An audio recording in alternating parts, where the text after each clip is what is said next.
स्वागत है इस नए वीडियो में। मैं रोहित देसाई, को फाउंडर ऑफ जेबी एक्सपर्ट्स। इस वीडियो में हम डिस्कस करते हैं कि एयर कार्गो या हम लोग जब एक्सपोर्ट करते हैं या इंपोर्ट करते हैं, अगर वो हम एयरलाइन से मंगाते हैं उसकी क्या प्रोसेस होती है, उसकी क्या रूल्स एंड रेगुलेशंस होते हैं, वो समझते हैं। काफ़ी बार क्या होता है कि जब हम कोई मटेरियल एयरलाइन से मंगाते हैं, एक से वहाँ पे सारी डॉक्यूमेंटेशंस एयरलाइन से मंगा दो या सी से मंगा दो या भेज दो, ये सारी चीज़ें ऑलमोस्ट सेम ही होती है। ज़्यादातर डॉक्यूमेंटेशंस हो गए या रूल्स एंड रेगुलेशंस हो गई, वो थोड़ी सेम ही होती है। चेंजेस वहाँ पे आता है जहाँ पे थोड़ी बहुत प्रोसेस थोड़ी लंबा आ जाएगा, और दूसरा इसके साथ ही साथ थोड़ी बहुत हमें ये बोल सकते हैं कि इसमें थोड़ी कंप्लाइंसेस थोड़ी ज़्यादा है। कंटेनर्स पूरी वॉल्यूम पे नहीं भेज सकते, अब नॉर्मल साइजेस वाली शिपमेंट नहीं कर सकते हैं, थोड़ी लिमिटेशंस, क्योंकि एयरलाइन की अपनी साइज़ है। तो उस हिसाब से जितना शिप बड़ी होती है उतना बड़ा एयरलाइन होते नहीं है या प्लेन्स होते नहीं है। तो इन चीज़ों में थोड़ी बहुत फ़र्क आएगी, मगर उसमें रूल्स एंड रेगुलेशन सारे कस्टम प्रोसेस हो गया या डॉक्यूमेंटेशंस हो गई, ये ऑलमोस्ट सिमिलर ही होते हैं। बस ये है कि थोड़ा बहुत प्राइजेस बढ़ जाता है, उसके साइजेस कन्फर्मेशन आपको वहाँ पे आप शिप की लाइन वेसल की जो डिस्पैच है वो देखते थे, और यहाँ पे क्या होता है कि एयरलाइन की जो डिस्पैच है वो देखना पड़ता है। तो पहली चीज़ यहाँ पे कौन से पार्टीज इन्वॉल्व होते हैं, किन किन से हमारी पाला पड़ता है।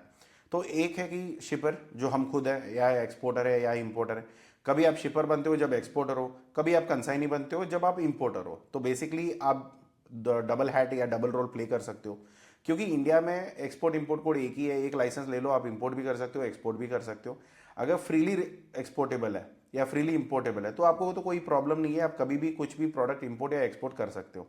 बस एक ही है कि एक्सपोर्ट की क्या ड्यूटी लग रही है, इंपोर्ट का क्या ड्यूटी लग रहा है। वो ड्यूटी पे करने के बाद हमारे लिए कुछ बचेगा या नहीं बचेगा, बस इतना ध्यान रखो तो समझ में आ जाएगा। हाँ, अगर आप ऐसे कोई प्रोडक्ट में काम कर रहे हो जहाँ पे एडिशनल लाइसेंस लग रहे हैं और बिजनेस ज़्यादा वायबल नहीं है, तो फिर आपको देखना पड़ेगा, समझना पड़ेगा कि हाँ, ये चीज़ों में हमारी फ़ायदा है, वरना आप छोड़ सकते हो। दूसरा, एयरलाइन तभी हम यूज़ करते हैं जब हमारी कोई इमरजेंसीज है।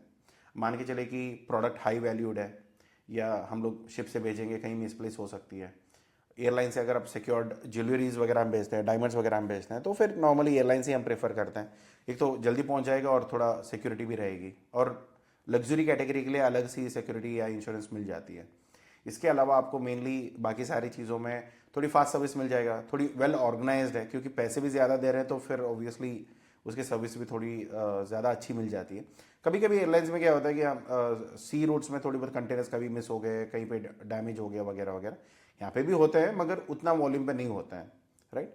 तो यहाँ पे आप देख सकते हो कि कंसाइनी के बाद फ्राइट फॉरवर्डर आता है। फ्राइट फॉरवर्डर हर जगह आपको रहेंगे, सी के लिए भी फ्राइट फॉरवर्डर्स है, एयरलाइन के लिए भी फ्राइट फॉरवर्डर्स है, और इन्हीं के अंडर ही अपने सी होते हैं। तो एक बार फ्राइट फॉरवर्डर से बात करो, उनके इन हाउस सी होते हैं, तो वो सारी डॉक्यूमेंटेशन या प्रोसेस जो है वो सारा सब कुछ वही खुद संभाल लेंगे, आपको इसमें कोई परेशानी होने की ज़रूरत नहीं है। जैसे ही एक बार कस्टम फ्राइट फॉरवर्डर हो गया या कस्टम हाउस एजेंट्स हो गए, सारे डॉक्यूमेंट्स वगैरह, देखो क्या होता है ना, बाहर के अगर देश में अगर मैं बोलूँ, फ्राइट फॉरवर्डर्स अलग कंपनी होती है, कस्टम हाउस एजेंट्स अलग होते हैं। मगर इंडिया में क्या है ना, जो फ्राइट फॉरवर्डर है वही कस्टम एजेंट है, जो कस्टम एजेंट है वही फ्राइट फॉरवर्डर है, ये डबल रोल चलता रहता है। तो आपको इतना सोचने की ज़रूरत नहीं है। आप कोई भी फ्राइट फॉरवर्डर की जो भी आपके नज़दीक में है रजिस्टर्ड फ्राइट फॉरवर्डर्स, उनसे बात करिए, उनसे आपको डिटेल्स मिल जाएगा। या आप कभी ऐसा हो सकता है कि पोर्ट वाले जो अथॉरिटीज़ हैं उनको आप बोल सकते हो कि सर आपके अंदर जो रजिस्टर्ड सी एच एस है उनकी डिटेल्स आप दे दीजिए, मैं उनसे बात करना चाहता हूँ, क्योंकि मुझे ये पर्पज़ है, ये काम है, तो इसलिए आप मुझे डिटेल्स दे दीजिए। वो डिटेल्स देने में एक दो दिन लगाते हैं, कभी कभी महीने भर लगाता है। तो आपको अगर रेस्पॉन्स नहीं आ रहा है, अगर महीने भर में भी आ गया तो ठीक है, अगर नहीं आया तो आप सीधा सीधा आरटीआई पे डालो, तो आपको डिटेल्स मिल जाती है। फिर दूसरा आता है एयरलाइंस, जो आपका गुड्स ट्रांसपोर्ट करेगा। फिर यहाँ पे कस्टम अथॉरिटीज़ सी में भी रहेंगे, एयर में भी रहेंगे, और रोड में भी है। कहीं पे भी देखो कस्टम अथॉरिटीज़ तो रहेगी। आपकी जो प्रोडक्ट ठीक ठाक है, अग्रीमेंट अगेंस्ट सारे डॉक्यूमेंटेशन ठीक है, प्रोडक्ट ठीक है, अगेंस्ट रूल्स एंड रेगुलेशंस आपने सही वैसे कर दिया है, और जो भी टैक्सेस है, ड्यूटीज़ है, वो आपने भरा हुआ है, तो फिर आसानी से आपकी प्रोडक्ट्स एक्सपोर्ट हो सकती है। प्रोहिबिटेड और रिस्ट्रिक्टेड में थोड़ी बहुत लाइसेंस की ज़रूरत पड़ती है, वो थोड़ा आप देख लीजिए, वरना कोई दिक्कत नहीं। और दूसरा यहाँ पे क्या आता है कि वहाँ पे कार्गो हैंडलर्स होते थे सी रूट्स में, यहाँ पे होते हैं ग्राउंड हैंडलिंग एजेंट्स, जो आपके फिजिकल प्रोडक्ट जो है वो उसको ऑर्गेनाइज करना। अभी क्या होता है ना, एक एक डब्बा हमने अलग अलग से भेजे हुए हैं, फेडेक्स में मैंने डाल दिए, सारे डब्बे इकट्ठे कर दिए और पूरे एक पैलेट पे रख के ना वो नेटिंग कर देते हैं। तो ऐसे करने से क्या होता है कि नॉर्मली उसको एक करने के लिए लोग भी चाहिए, फिर उसको इंटीग्रेट करके सारा एक पार्सल है उसको एक शेप में लेके आने के लिए भी लोग चाहिए होंगे। वो सारी चीज़ें ये कर लेंगे, हमें कोई इसको करने की ज़रूरत नहीं है। अगर आप एक एक्सपोर्टर हो, अभी आपका रोल यहाँ पे क्या रहेगा? पहली चीज़ है कि आप इंक्वायरी वगैरह ले लोगे, उनके हिसाब से आप कोटेशन भी दे दोगे। तो यहाँ पे आपकी सारी कमोडिटीज़ रेडी हो जाएगी, रूल्स एंड रेगुलेशंस है, डॉक्यूमेंटेशंस है, हजार्डस है, नॉन हजार्डस है, उसकी वजन क्या है, सर्टिफिकेट ऑफ ओरिजिन क्या है, इनको टर्म्स क्या फाइनल किया है, ये सारी चीज़ें आप फाइनल करके ना आप फ्राइट फॉर्डर को बता दोगे कि भैया मटेरियल रेडी है, मुझे ये यहाँ से यहाँ तक भेजना है, आपको ये इनको टर्म पे भेजनी है। तो उस इनकोटम के हिसाब से उसको भी पता चल जाएगा कि उसकी रूल्स एंड रिस्पॉन्सिबिलिटी कितनी है, कहाँ तक उसको करना है। नॉर्मली एयरलाइंस में हमने कभी भी जब भी हमने काम किया वो हमने डीडीपी पे ही काम किया है। तो डीडीपी पे क्या होगा कि घर तक उसके माल पहुंच जाएगा, सारा ड्यूटी टैक्सेस जो भी है वो सारे मेरे फ्राइट फॉरवर्डर्स मैनेज कर लेंगे, हमें कोई उसका दिक्कत नहीं आएगी। तो फिर उसके बाद डॉक्यूमेंटेशंस आएंगे जो नॉर्मली अगर शिपर लेटर्स हो गए, इंस्ट्रक्शंस हो गया। अभी यहाँ पे क्या होता है ना, हम लोग आइस गेट, हमारे पास एक पोर्टल है, उसी में जाके हम लोग अपनी एजेंसी या फ्राइट फॉरवर्डर्स को हम अपॉइंट कर देते हैं। मगर बाहर के देशों में क्या होता है कि काफ़ी बार ऐसा होता है कि उनको एक लेटर देना पड़ेगा, ऑथराइजेशन लेटर देनी पड़ेगी, तब वो ऑफिशियली अपॉइंट होंगे। तो ऐसा नहीं कि किसी को फ्राइट फॉरवर्डर से इसका रेट अच्छा है उसका रेट अच्छा है, ऐसा नॉर्मली होते नहीं है। तो आप एक प्रोफेशनल को हायर करते हो, उसी के साथ आप काम करते हो। तो जो भी है, क्योंकि यहाँ पे इंडिया में तो थोड़ी अपॉर्चुनिटी ज़्यादा है, तो फिर हम लोग इमिडिएटली बदल देते हैं या हमारे पोर्टल में किसी को रजिस्टर ही नहीं करते हैं, तो काफ़ी चीज़ें चेंज होती है। मगर यहाँ पे बुकिंग कंफर्मेशंस मिल जाएगी। अगर आप अपने फ्राइट फॉरवर्डर को कोई पार्सल की रेडी बता दोगे, उसका वजन कितना है, उसका वेट कितनी है, उसका डायमेंशंस कितने हैं, और एक ही यूनिट यूज़ करना। काफ़ी लोग ऐसे करते हैं कि लेंथ है सेंटीमीटर्स में, विड्थ है एमएम में, और हाइट है फीट में। तो ऐसा मत करिए, जो भी है इंचेस है, फीट है या सेंटीमीटर्स है, वो प्रॉपरली सारे डायमेंशंस एक ही यूनिट में करके आप उसको आगे फॉरवर्ड करिए, सो दैट, क्योंकि क्या होता है ना, एयरलाइंस में प्राइजेस कैलकुलेट होना थोड़ा अलग चीज़ है, थोड़ी यहाँ पे कैलकुलेशंस अलग लगती है comparative to your C rates. C rates में आप लेंथ इनटू ब्रेथ में क्यूबिक निकल के आता है, मगर यहाँ पे एक वॉल्यूमेट्रिक वेट होता है और एक्चुअल वेट होता है। तो उन दोनों में कौन सा हायर है वो कैलकुलेट करके वो लोग प्राइजेस निकालते हैं। तो इसके लिए आपकी डायमेंशन सही होनी चाहिए, और ऐसा नहीं करना है कि थोड़ी साइजेस गलत बता दिया वगैरह वगैरह, क्योंकि उसके हिसाब से ही सारी कैलकुलेशंस होती है। उसके बाद आपको कमर्शियल इनवॉइस, सारी का शिपर और कंसाइनी की डिटेल्स, प्रोडक्ट के डिस्क्रिप्शंस। ये प्रोडक्ट्स क्या होता है ना कि नॉर्मली जो जब भी हम कार्गो थ्रू एयर भेज रहे हैं, दिक्कत ये है ना कि यहाँ पे पैसेंजर्स भी बैठते हैं। जो प्लेन्स जाती है उसमें पैसेंजर्स भी होते हैं। काफ़ी बार ऐसा भी हो सकता है कि अगर कहीं पे कुछ भी आग पकड़ गया तो लोगों की मौत भी हो सकती है, क्योंकि कार्गोज में ना बहुत बारीकियां होती है जहाँ पे फायर पकड़ सकता है, बैटरीज हो सकती है, काफ़ी चीज़ें हो सकती है जो दिक्कत हो सकता है कल जाके। अभी जब भी आप देखते होंगे कि जब भी एक लगेज बैग आप एयरलाइन में देते हो, वो बोलते हैं कि हाँ सर इसमें बैटरी तो नहीं है, इसमें वो तो नहीं है, इसमें ये तो नहीं है। तो ये जस्ट उसी सेफ्टी के लिए रिकॉर्डिंग होता है, क्योंकि अगर कुछ भी ऊपर हो गया ना, क्योंकि ज़मीन में भी कैसे भी आप रोक के भी कुछ चेक कर सकते हो, एयरलाइन में कुछ नहीं होता है, हवा में होता है। अगर कुछ भी गड़बड़ी हुई तो उधर ही सब कुछ हो जाता है। तो फिर उस वजह से क्या होता है कि आपकी जिम्मेदारी है कि आप ऐसे कोई प्रोडक्ट अगर भेज भी रहे हो तो उनको पहले बता देना, या उनको पूछ लेना कि ये मैं भेज सकता हूँ या नहीं। तो उसके अकॉर्डिंगली वो बता देंगे कि हाँ इसका क्या, इसका रिपोर्ट चाहिए, इसका डिक्लेरेशन चाहिए, उसका वो चाहिए। तो ये सारी चीज़ें अकॉर्डिंगली मेंशन होता है। फिर आपके इनकोटेम्स और सर्टिफिकेट ऑफ ओरिजिन और पैकेजिंग लिस्ट, जिसमें पूरी वेट वजन जो भी है डायमेंशंस वो लिखा होना चाहिए। Certificate of origin normally preferential भी हो सकता है या नॉर्मल सर्टिफिकेट ऑफ ओरिजिन होती है, या नॉर्मली दोनों पे भी लगेगी, सी पे भी, दोनों मतलब सी एंड एयर दोनों में। और डॉक्यूमेंटेशन डिपेंड करेगा कि आपकी कमोडिटी और डेस्टिनेशन कौन सी है। अगर आप कोई और कंट्री भेज रहे हो जहाँ पे कंप्लाइंसेस थोड़ी ज़्यादा है, उसके लिए अलग डॉक्यूमेंटेशन लगेगी। प्रोडक्ट शायद सेम ही हो सकता है, फार्मास्यूटिकल प्रोडक्ट्स हैं, मगर जब मैं वो अफ्रीका भेज रहा हूँ तो मुझे उतना कंप्लाइंसेस नहीं है, जब मैं वो यूएस या यूरोप भेजूंगा तो कंप्लाइंसेस बहुत ज़्यादा पड़ जाता है। तो ये सारी चीज़ें फ़र्क पड़ती है, वो थोड़ा आप देख लीजिए। फिर अगर ये डेंजरस गुड्स है, जैसे मैं बता रहा था कि ये पैसेंजर्स भी साथ में जाते हैं, तो अगर ये बैटरीज है, केमिकल्स है, ऑयल है जिसमें आग पकड़ सकता है, तो पहले ही बता दीजिए, सो दैट वो डिसाइड करके बोल सकते हैं कि हाँ ये कर सकेंगे या नहीं कर सकेंगे। तो अकॉर्डिंगली आप फ्राइट फॉरवर्डर से पहले बात कर लीजिए। फिर एक्सपोर्ट लाइसेंस अगर आपके पास ऑलरेडी है तो कोई दिक्कत नहीं, वरना आप प्रिपेयर कर लीजिए। फिर पैथोसैनिटरी, अगर ये प्लांट बेस्ड कोई प्रोडक्ट्स है, किसी सीड्स बेच रहे हो या कुछ और चीज़ें बेच रहे हो, तो प्लीज़ मेक श्योर आपके पास सारे डॉक्यूमेंटेशन हैं। वरना क्या होगा कि ये सारे आप तो भेज तो दोगे, उसके देश में चला भी जाएगा, मगर वहाँ पे कस्टम्स अलाउ नहीं करेंगे, तो ऑटोमेटिकली क्या होगा कि उसको डिसकार्ड करके वो जला के राख कर देते हैं। तो ये लॉस हो जाएगा आपके बायर के लिए। अगर बायर को एक बार लॉस हो गया तो ज़िंदगी भर के लिए आपके साथ काम नहीं करेगा, इतना थोड़ा ध्यान रख लेना। फिर यहाँ पे वेटनरी अगर कोई एनिमल बेस्ड कोई प्रोडक्ट्स है, ऐसे लाइव फिश बेचते हैं, ऑर्नामेंटल जो फिश हम बोलते हैं ना, जो एक्वेरियम में डालने वाले फिशेस होते हैं, तो वो सारी चीज़ें, टर्टल्स हो गए, तो ये सारी चीज़ें बेचते हैं, तो फिर उसकी सर्टिफिकेशन लगेगी, उसकी हेल्थ सर्टिफिकेट लगेगी, ये सारी चीज़ें थोड़ी देख लीजिए। देखो जो सर्टिफिकेशंस आपको बाई सी लगेंगे वही डॉक्यूमेंटेशन यहाँ पे भी लगेगी, 99% तो सेम ही रहेगा। थोड़ी थोड़ी बहुत सेफ्टी के लिए थोड़ी बहुत एक्स्ट्रा लग सकता है, बस उसके अलावा ज़्यादा कुछ नहीं होता है। फिर यहाँ पे कस्टम्स वाले देख लेंगे कि क्या प्रोडक्ट आपने लिखा है और भेजा है। अगर दोनों सेम है, वजन सेम है, क्वांटिटी सेम है, यूनिट सेम है और कोई गड़बड़ी नहीं है, आपने सारे डॉक्यूमेंट्स इकट्ठा ही सबमिट कर दिया है। वरना ऐसा होता है कि कस्टम वाले कुछ पूछते रहेंगे, आप ढूंढते रहेंगे कि कस्टम का कोई क्वेरी आ गया, फिर बाद में CHA हमें बता देगा, फिर हम जाके वो सर्टिफिकेट ढूंढते रहेंगे।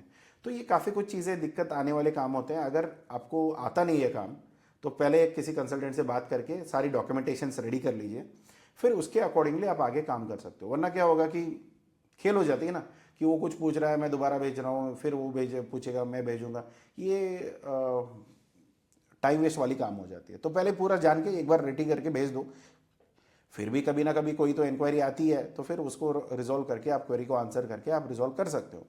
मगर कोई ऐसे बेसिक वाले गलतियां नहीं होनी चाहिए, उतना ध्यान रख लीजिए। इतना करने के बाद सर क्या परफेक्टली कर देने से हो जाएगा? कभी तो हो जाता है, कभी तो बिना डॉक्यूमेंट्स भी अगर कोई कमी भी है ना, कस्टम वाले पकड़ते नहीं, निकाल देते हैं, तब तो कोई दिक्कत नहीं आई। सिर्फ इंडिया की नहीं, बाहर की भी निकल जाती है। कभी कभी ऐसा होता है कि यार छोटी चीज़ रहती है, उसमें भी वो पकड़ के बैठ जाते हैं और उसके लिए क्वेरीज राइज करते बैठते हैं कि शिपमेंट जाने नहीं देते। तो ऐसा भी होता है। ये देखो क्या होता है ना, काफ़ी बार इंडिया में नसीब की भी बात होती है।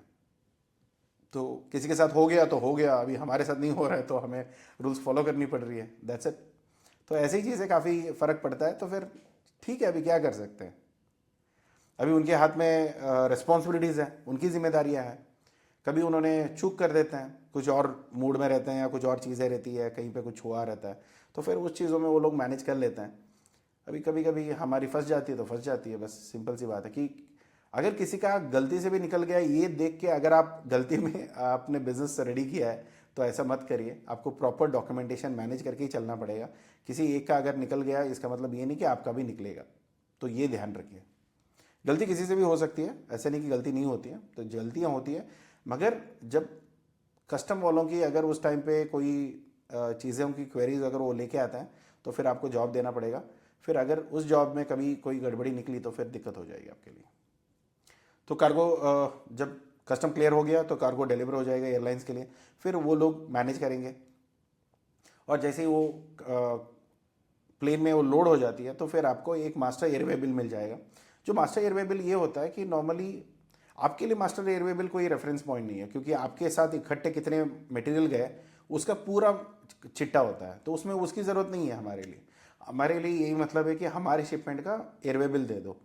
तो एक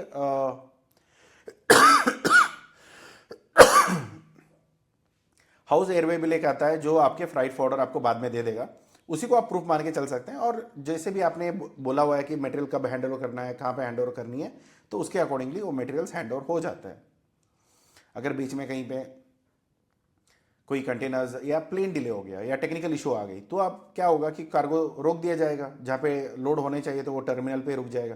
तो फिर वो सारी चीज़ें मैटर करेगी। तो फिर जैसे ही मटेरियल आपका निकल गया, आपके पास ट्रैकिंग कोड आ जाएगा और आपको एक एयरवे बिल भी मिल जाएगी जिसमें सारी डिटेल्स आपको मेंशन रहेगा। अब देखते हैं कि अगर आप एक इंपोर्टर हो तो क्या करोगे। आपको तो पहले इंटीमेशन आ जाएगी, जो आपके एक्सपोर्टर है, आपका CHA, आपके फ्राइट फॉर्डर जो है, जो एक्सपोर्ट कर रहा है, उसके पास से इन्फॉर्मेशन मिल जाएगा कि हाँ ये प्रोडक्ट डिस्पैच हो चुका है और ये निकलने वाला है, और ये चीज़ें आप देख लीजिए, जो भी ड्यूटीज़ है वगैरह वगैरह आप क्लियर आउट कर लीजिए। अगर ये DDP पे है तो सारा सब कुछ एक्सपोर्टर को करना पड़ेगा, आपको जिम्मेदारी कुछ नहीं रहती है। DDP है तो सीधा मटेरियल आपके घर तक पहुंच जाएगा। बस आप उनको मेक श्योर करना कि आपने सारे इंपोर्ट जो डॉक्यूमेंट्स लगने हैं वो आपने दे दिया है।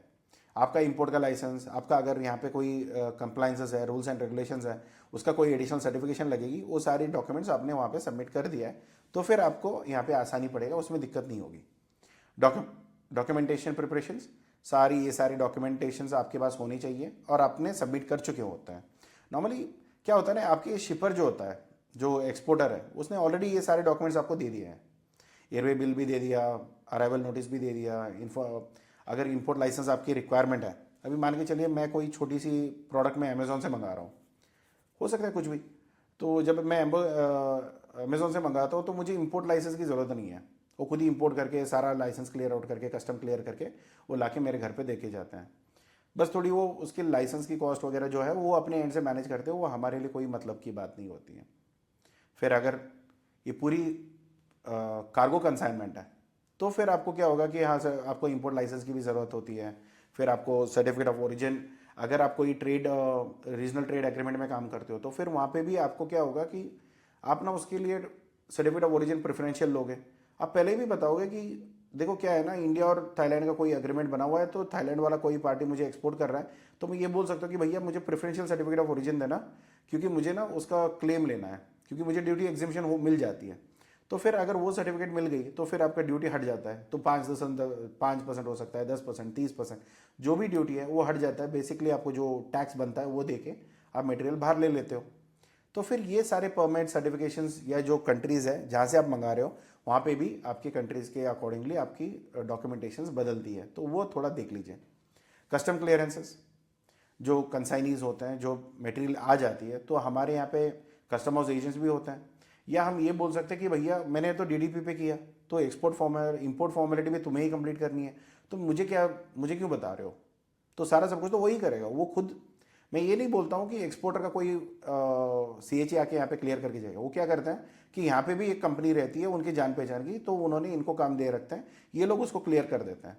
तो जैसे क्लियर हो जाएगा तो फिर सारी चीज़ें कस्टम वाले देख लेंगे, इंस्पेक्ट कर लेंगे, सारा क्लियरेंस हो गया, एक बार बाहर निकलने की ऑर्डर मिल जाती है, तो फिर ये सारे प्रोडक्ट्स हमारे घर पे पहुंच जाएगा। अगर ये डीडीपी टर्म पे, अगर आपने यहाँ पे कुछ और इनको टर्म्स पे आपने काम किया है तो फिर आपको ये होगा कि हाँ, आपको यहाँ पे अपॉइंट करना पड़ेगा, एक्सपोर्ट फॉर्मेलिटीज़ आपको देखनी पड़ेगी।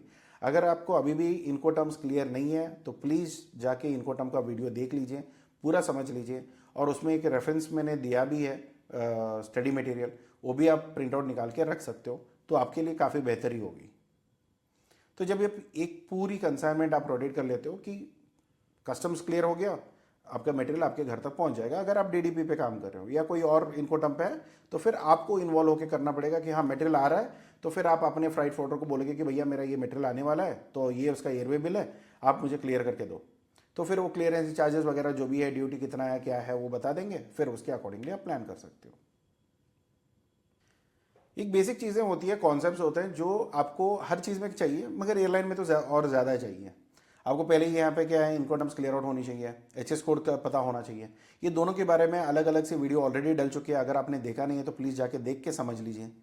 फिर बाद में आता है मास्टर एयरवे बिल, जो आपकी पूरी कंसोलिडेटेड एयरवे बिल्स होते हैं, जो आपको नहीं मिलेगा, ये इसमें आपका कोई मतलब नहीं है, मगर आपको एक हाउस एयरवे बिल मिलेगा जो आपका फ्राइट फॉर्डर आपको बाद में दे देगा, क्योंकि हर एक शिपमेंट के लिए अलग सा एयरवे बिल बनती है और उसका एक बंडल जो बनता है उसको हम लोग बोलते हैं मास्टर एयरवे बिल। तो ये इसका कोई काम नहीं है, वो आपको ऑटोमेटिकली मिल जाएगा। यूनिक लोड डिवाइस होती है, ये क्या स्टैंडर्डाइज कंटेनर में गया हुआ है या पैलेट में गया हुआ है या उसको कैसे उन्होंने भेजा हुआ है, ये सारी डिटेल्स आपको वहाँ पे डिटेल्स मिल जाएगी। देखो क्या होता है ना, एयरपोर्ट में एयरलाइंस हो गया या कार्गो में हो गया, कुछ हद तक शिप या कंटेनर्स वाले या एयरलाइन वाले भी क्लेम करते हैं, इंश्योरेंस तो मिलती है, मगर क्या होता है कि 100% इंश्योरेंस नहीं मिलेगी। तो आपको क्या होगा कि आपके जो प्रोडक्ट है उसके 110% वैल्यू पे आपको इंश्योरेंस लेना पड़ेगा। अगर कोई भी गड़बड़ी हुई, खो गया, डैमेज हो गया या कहीं पे कुछ और चीज़ें होगी, तो फिर आपको कम से कम इंश्योरेंस आपको लेना पड़ेगा, क्योंकि एक एयरलाइंस हो गया या शिपिंग लाइन हो गई, ये एक लिमिटेड लायबिलिटी लेते हैं। हाँ, अगर यहाँ तक हो गया तो ठीक है, इसके बाद कुछ हुआ तो हमें कोई मतलब नहीं है, तब आपका लॉसेस हो सकता है। तो इसकी वजह से आप एक प्रॉपर फुल पैकेज इंश्योरेंस ले लीजिए। जब भी आप कोई कंसाइनमेंट भेज रहे हो तो फुल पैकेज इंश्योरेंस थोड़ा महंगा भी पड़ सकता है, मगर लेना बेहतर है, क्योंकि अगर देखो क्या होता है ना, एक्सीडेंट हर रोज़ नहीं होता है, मगर जब हो जाता है ना तो बहुत बड़ा खर्चा बैठता है, तो काफ़ी इंपॉर्टेंट है, वो देख लीजिए। फिर पैकेजिंग, आपको देखना पड़ेगा कि कौन से मटेरियल आप यूज़ करते हो और उसका बर्स्टिंग स्ट्रेंथ क्या है, क्योंकि क्या होता है बर्स्टिंग स्ट्रेंथ ये होता है पैकेजिंग का, अगर हमने ठीक से पैकेजिंग नहीं किया वो फट जाएगा, तो वो चीज़ें आपको देखना पड़ेगा कि कौन सी चीज़ों पे आपको काम करना है, कैसे करना है, तो उसके अकॉर्डिंगली आपको प्लान करनी होती है। और इसके सारे गाइडेंस आपको इंटरनेशनल एयर ट्रांसपोर्टेशन एसोसिएशन की जो वेबसाइट है वहाँ पे मिल जाएगी। वो गाइडेंस आप थोड़ा देख के आप प्लान आउट कर सकते हो। वरना सीधा क्या है कि इतना काम नहीं करना है सर, मुझे थोड़ी शॉर्टकट बताइए, तो सीधा फ्राइट फोटो को फ़ोन करिए, उसको बोलना कि भैया मुझे पैकिंग मटेरियल भी डिज़ाइन करना है, आप बताओ इसमें क्या क्या लगेगी, कैसे कैसे करना है, मुझे बता दो, मैं कर देता हूँ। तो जो चीज़ें वो बताएगा वही को लेके आप अपने जो पैकेजिंग मटेरियल डिज़ाइन करने वाले या मैन्युफैक्चर करने वाला है उनको आप दे दीजिए, वो अकॉर्डिंगली आपको मैन्युफैक्चर करके दे देते हैं। उसमें काफ़ी होता है, single wall, double wall, triple wall, layer walls, काफ़ी सारी चीज़ें होती हैं, वो देख लीजिए। रेगुलेशंस ये काफ़ी इंपॉर्टेंट है। आप पहले ही फ्राइट फॉर्वर्डर को पूछ सकते हो, या उससे पहले भी आप एक कंसल्टेंट कंपनी से बात कर सकते हो कि सर मुझे ये एक्सपोर्ट करना है, मुझे क्या क्या चीज़ें चाहिए होगी, कैसे करना है, क्या है कैसे नहीं है, क्या प्रॉफिटेबिलिटी है, वहाँ का क्या मार्केट है, यहाँ का क्या मार्केट है, ये बहुत कुछ जान के आप काम शुरू कर सकते हो। फिर काफ़ी दिक्कत आती है कम्युनिकेशंस में। कुछ चीज़ें हम नहीं बताते हैं जस्ट टू सेफ गार्ड, नहीं यार ये मना तो नहीं कर दे। अभी मना वो नहीं करेगा, कोई और तो कर देगा बाद में, तो ये दिक्कत आ सकती है। तो इससे अच्छा आप क्या है कि जब भी आप कोई भी कम्युनिकेशंस करते हो या कोई भी एक्सपोर्ट या इंपोर्ट करना चाहते हो, तो प्लीज़ मेक श्योर आपने सारी डिस्कस प्रॉपरली कर चुके हो, फ्राइट फॉर्वर्डर से, एयरलाइन से, डॉक्यूमेंटेशन में सारा सब कुछ, आपके बायर से लेके जिस से भी आप बात कर रहे हो, आप एक ही चीज़ें बोल रहे हो। किसी को कुछ और बोल दिया, किसी और को कुछ और बोल दिया, फिर बाद में सारा डॉक्यूमेंटेशन में गड़बड़ी आ जाती है, फिर आपका मटेरियल फंसने का चांसेस है। एक बार गलती से निकल गया मतलब हर बार गलती से नहीं निकलेगा, ये भी आप ध्यान रखिए। क्या होता है ना, काफ़ी लोगों का ये होता है कि कुछ मटेरियल्स आ जाते हैं एक्सरे में, तो कभी कस्टम्स वाले या कोई किसी ने ध्यान नहीं दिया होगा, कभी कुछ इंसान ही तो है end of the day, automation भी होती है मगर इंसान है, कभी कोई छूट गया, तो उसमें क्या होता है कि आपको ओवर कॉन्फिडेंस नहीं आना चाहिए कि हाँ भाई ये तो एक बार छूट गया तो मैं हर बार ऐसे ही करूँगा। अभी कैसे, कभी भी ऐसे मत करिए, क्योंकि कभी कभी क्या होता है ना, छोटी गलतियाँ पकड़ी नहीं जाती, जब बड़ी गलती कर देते हो तो फिर वो बहुत बड़ी कॉस्ट आपको पड़ जाएगा, तो फिर वो ध्यान में रखना चाहिए। फिर रिस्ट्रिक्टेड एंड प्रोहिबिटेड आइटम पे बिल्कुल ध्यान दीजिए, क्योंकि काफ़ी कुछ चीज़ें अवॉइडेड होता है, स्पेशली एयरलाइंस में। अगर आप सी से भेजते हो तो उसका कोई प्रॉब्लम नहीं है, मगर आप उसको एयरलाइन में भेजते हो तो उसमें प्रॉब्लम आ जाएगी, क्योंकि इसमें हजार्डस मटेरियल या फ्लैश पॉइंट, जिसमें डीजल पेट्रोल की हम बोलते हैं ना, जो फटाक से आग पकड़ ले, तो ये वाली चीज़ें थोड़ी अवॉइड करनी होती है, क्योंकि पूरी एयरलाइन हवा में होता है, कुछ हो गया तो फिर पूरा ही ख़त्म हो जाएगा। और उसमें लोग भी होते हैं तो फिर वो भी दिक्कत आती है। टाइम सेंसिटिव, कभी कोई प्रोडक्ट है कि देखो एयरलाइन फास्ट है, मैं ये नहीं बोलता कि एयरलाइन कंपैरेटिवली सी रूट से तो काफ़ी फास्ट है, मगर दिक्कत है ना कि एयरलाइन में भी खराबी आती है, क्योंकि वो भी मशीन है, उसका भी मेंटेनेंस होती है। अगर कोई मशीन लेट होगी, आप देखो अभी हमारे एक पार्टी ने कुछ सी फूड भेजना था, तो उन्होंने आइस पैक करके भेज दिया, तो आइस पैक उन्होंने उतना ही भेजा है जितना 5-6 घंटे का रूट था सिंगापुर के लिए, तो उन्होंने अच्छी खासी पैकिंग कर दिया, सारा लेबल वगैरह डाल के उन्होंने वहाँ पे लिख के सारा हैंडल गिंडल सब जो भी था उन्होंने मेंशन जैसे किया था वो दे के आ गए। मगर दिक्कत ये था कि वो जो बॉक्स साइज़ था ना वो छोटा था, क्योंकि उसमें आइस जो भी मटेरियल डाला हुआ था हमने कम डाला हुआ था, क्योंकि हमें तो लगा ना कि 5-6 घंटे में ही लग जाएगा। अभी फ्लाइट डिले हो गया 5-6 घंटा, तो अभी मेरा मटेरियल तो यहीं पे पड़ा रह गया। और उसके आइस की कैपेसिटी होती है, ड्राई आइस होते हैं, काफ़ी कुछ चीज़ें होती हैं, और वो उसके बाद ख़राब होना शुरू होता है। उसमें जाके मैं एयरलाइन को नहीं बोल सकता यार तुम लोगों ने डिले कर दिया, मेरा माल ख़राब हो गया। तो आपको ये भी ध्यान में रखना होता है कि कभी कभी अगर कोई मटेरियल कोई किसी का रूट है अराउंड 5-6 घंटे का, सिंगापुर भेज रहा हूँ 5-6 घंटे, 7 घंटे का, 8 घंटे का, मगर आपको इतना ध्यान में रखना है कि जब भी कोई शिपमेंट आप भेज रहे हो 8 घंटे का, कम से कम उसका ये मान के चलो कि उसके और 10 घंटे जोड़ दो, क्योंकि अगर मैक्सिमम 10 घंटे भी डिले हो गया, क्योंकि उनको भी टाइम सेंस होती है ना, क्योंकि एयरलाइन वालों का अगर ये प्लेन अभी रिपेयर नहीं होगा तो फटाक से वो क्या करेंगे कि दूसरा प्लेन अरेंज कर देते हैं। अगर वो नहीं होता है, क्योंकि नॉर्मल पैसेजेस भी लोड होते हैं, काफ़ी कुछ चीज़ें आती है, टेक्निकल इश्यूज आते हैं, लोग खड़े रहते हैं, तो फिर उसकी वजह से वो दूसरे प्लेन रेडी करते हैं। इसमें इतना तो डिले हो सकता है कि हाँ जितना टाइम हमने बोला था 5-6 घंटे का फ्लाइंग टाइम का, तो उतना टाइम का डिले हो सकता है, तो तब ऑटोमेटिकली आप थोड़ा देख सकते हो, क्योंकि नॉर्मली घंटे में या दिनों का ही डिले होती है, वर्स्ट केस में दिनों का तो मैंने कभी नहीं देखा, घंटे भर का तो डिलेज होती है, तो वो थोड़ा देख के आपको मैनेज करना होता है। फिर उसके बाद आता है, जब ऐसे कोई डिले होती है तो फिर दिक्कत आ जाती है कि ठीक है अभी हो गया तो हो गया, फिर अभी देखना पड़ेगा जब भी आप आगे मटेरियल भेजने वाले हो तो प्लीज़ मेक श्योर करना कि ये प्रोडक्ट्स वेल पैक्ड हो, और थोड़ी ड्यूरेशन के लिए इसको ठंडा रखने में या गर्म रखने में जो भी चीज़ें आप यूज़ करोगे पैकेजिंग मटेरियल की या उसकी सेफ गार्डिंग के लिए, तो प्लीज़ मेक श्योर करना कि हाँ ये चीज़ है। एम्बिएंट है तो नॉर्मल टेम्परेचर में हम भेज रहे हैं तो उसका तो कोई फ़र्क ही नहीं पड़ेगा, वो डिले हुआ तो भी ऐसे ही पड़ा रहेगा, उसमें कोई दिक्कत नहीं आएगी। हाँ, बट चीज़ें ऐसे होते हैं कि काफ़ी कुछ सेंसिटिव प्रोडक्ट्स अगर आप भेज रहे हो, केक्स होते हैं, पेस्ट्रीज होती है, इसके लिए टेम्परेचर्स लगते हैं, उसके लिए एक्स्ट्रा कॉस्ट लगता है। अभी एक्स्ट्रा कॉस्ट मुझे नहीं देना है तो मैं क्या करूँगा कि मैं ड्राई आइस डाल दूंगा, जेल पैक्स डाल दूंगा, वो डाल दूंगा, ये डाल दूंगा। तो क्या होता है ना, ये कुछ टाइम तक चलेगा। अगर सब कुछ ठीक रहा तो कोई दिक्कत नहीं है, चल जाएगा। अगर ये, क्योंकि आप देखो ना कि रेफ्रिजरेशन का कॉस्ट, कंटेनर्स की कॉस्टिंग्स जो होती है वो थोड़े महंगे मिलने वाले हैं, तो मैं वो पैसे अवॉइड करके मैं जेल पैक यूज़ करता हूँ। मगर एंड ऑफ द डे क्या होगा कि थोड़ी डिले हो गया तो मेरा मटेरियल ख़राब होना शुरू हो जाता है। तो मैंने इतना खर्चा करके, एयरलाइन का खर्चा, मटेरियल का खर्चा, सब कुछ मेहनत करके फिर मैं यहाँ से वहाँ तक भेजूंगा, फिर उसके बाद में मुझे पता चलता है कि यार मटेरियल ठीक से पहुँचा ही नहीं है, तो फिर ऑब्वियसली बुरा लगने वाली बात है और फाइनेंशियल लॉस तो होगा ही होगा। तो या कस्टमर बुरा मान के बोलेगा, या क्योंकि यार ये जिम्मेदारी आपको दे देते हैं, वो नहीं लेते हैं कोई जिम्मेदारी। नॉर्मली क्लाइंट जो होते हैं, जो फॉरेन क्लाइंट्स होते हैं, स्पेशली ये पेस्ट्रीज केक्स वाले जो हैं, वो तो सीधा बोल देते हैं भैया देखो हमको तो ऐसे कंडीशन पे हमें मटेरियल चाहिए, अगर नहीं मिला तो हम लोग इसको मटेरियल को रिजेक्ट करते हैं, सिंपल सी बात है। तो ऐसे करके काफ़ी बार दिक्कत हो सकता है। और दूसरा यहाँ पे पैसे तो बहुत लग जाते हैं, तो थोड़ी संभाल के आप जो भी चीज़ें यूज़ करते हो, सी यूज़ करना है, प्लेन यूज़ करनी है, या रोड यूज़ करना है, या रेल यूज़ करना है, ये आपको डिपेंड करेगा कि आपका किस तरीके के ऑपरेशन है, आपकी शेल्फ लाइफ कितनी है, आपकी प्रोडक्ट की अर्जेंसी कितना है। काफ़ी बार तो ये नॉर्मल चीज़ें होती है, ये तो हम लोग सी से भी भेज सकते हैं, एयर से क्यों भेज रहे हैं सर, मेरे क्लाइंट को अर्जेंट चाहिए। जब क्लाइंट को अर्जेंट चाहिए इसका मतलब ये है कि वो पैसे देने के लिए तैयार है, जो भी फ्लाइट का फेयर होता है तो वो दे देगा।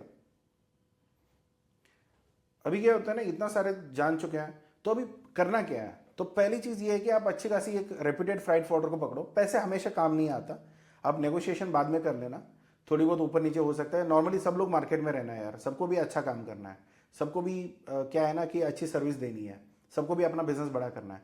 अभी जो क्लाइंट्स आते हैं कैसा लगेगा यार, नहीं यार वो लोग ज़्यादा पैसे लेते हैं, तो ज़्यादा पैसे लेते हैं उसके सामने कुछ देते भी होंगे, वो देख लो। अगर वो इंपॉर्टेंट है आपके लिए, उनका सर्विसेज इंपॉर्टेंट है, तो फिर ले लीजिए। अगर लगता है कि नहीं इसका कोई वैल्यू एडिंग तो कुछ है नहीं, फालतू के पैसे ज़्यादा लगा रहे हैं, तो ठीक है छोड़ दो, कोई और फ्राइट फॉरवर्डर को पकड़ो।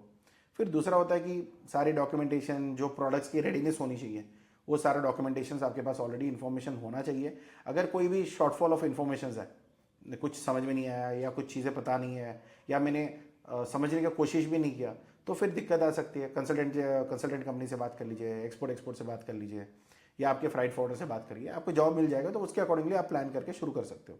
हम एक एडवाइस है कि एक आदमी को पूछना, 4 लोगों से पूछोगे तो फिर गड़बड़ी हो जाएगी। फिर इनको टर्म समझ लेना, क्योंकि अगर कोई इनको टर्म में गड़बड़ी है या कोई टर्म्स में गड़बड़ी है तो फिर वो भी दिक्कत आएगा। फिर पेमेंट टर्म्स भी आ जाती है, वो भी क्लियर आउट कर लो। फिर जो भी चीज़ें होती है, क्योंकि मैं हमेशा बोलता हूँ ज़बान में ना हड्डी नहीं होती, कुछ भी बोल देता है। तो इसलिए आपको क्या होना है कि जो भी चीज़ें आप किसी भी पार्टी से कम्युनिकेट कर रहे हो, वो थ्रू ईमेल होना चाहिए, सारा रिकॉर्ड होना चाहिए। फटाक से नहीं सर 2 मिनट में मैं क्लैरिफाई कर लूँगा बोल के आपने फ़ोन उठा दिया और आप उसने सारी फ़ोन पे उसने बता दिया, फिर बाद में आपको ये समझ में नहीं आएगा कि क्या चीज़ें बात करी हुई है और इसका कोई रिकॉर्ड नहीं है। तो इसलिए क्या होता है कि अगर आपने फ़ोन में भी बात किया है, उसको दोबारा जो भी आपने बातचीत किया हुआ है उसको दोबारा मेल में लिख के उसको कन्फर्मेशन के लिए भेजिए, क्योंकि वरना दिक्कत हो सकता है, क्योंकि कुछ भी बोल के ना कल कोई मुकर सकता है, राइट। फिर यहाँ पे कोई भी चीज़ अगर आपको समझ में नहीं आता, प्लीज़ अपने फ्लाइट फॉरवर्डर को पूछिए, क्योंकि आप उसको पैसे दे रहे हो, यहाँ पे कोई गड़बड़ी नहीं होनी चाहिए, ये क्लियर करके आप आगे चलिए। वरना क्या होगा कि नहीं सर मेरा फ्लाइट फॉरवर्डर ठीक से जॉब नहीं देता, तो फ्लाइट फॉरवर्डर को बदलो ना यार, थोड़ी ना ऐसा है कि इसी फ्लाइट फॉरवर्डर से आपको साथ मरना है, तो वो है, राइट। अगर आपको ये सारे कॉन्सेप्ट क्लियर हो चुके हैं तो ऑलरेडी सी रूट के लिए अलग मैंने वीडियो बना रखी है, वो भी देख लीजिए अगर आपने नहीं देखा है तो। फिर यहाँ पे एयर वीडियो का पूरा कंप्लीट हो चुका है। सारे प्रोसेस तो सेम ही होते हैं, ज़्यादातर थोड़ी बहुत ऊपर नीचे होता है, बस उसके रूट्स चेंज होते हैं, तो सेफ्टी नॉर्म्स थोड़ी बहुत ज़्यादा कंस्ट्रेन हो सकता है। इसके अलावा आपको 99% कोई दिक्कत नहीं आएगा। आप कोई भी रूट पिक कर लीजिए, उसके अकॉर्डिंगली फ्लाइट फॉरवर्डर एक्सपर्ट्स होते हैं, उनसे बात कर लीजिए, सारा चीज़ें आपका सॉर्ट हो जाएगा। और बाकी अगर कोई भी दिक्कत है कि आपको बिजनेस मॉडल चाहिए, स्ट्रैटेजी चाहिए, या कुछ और दिक्कतें आ रही है, तो प्लीज़ हमें कॉल करिए, हमारी टीम आपको सपोर्ट करेगा। और बाकी एंड ऑफ द डे अगर ये नॉलेज तो इस चैनल पे मिल ही रहा है, अगर आपको लगता है ये वीडियोस वैल्यूबल है तो सब्सक्राइब कर लीजिए, लाइक कर लीजिए इस वीडियो को। मिलते हैं अगले वीडियो में। Thank you so much, take care, bye bye.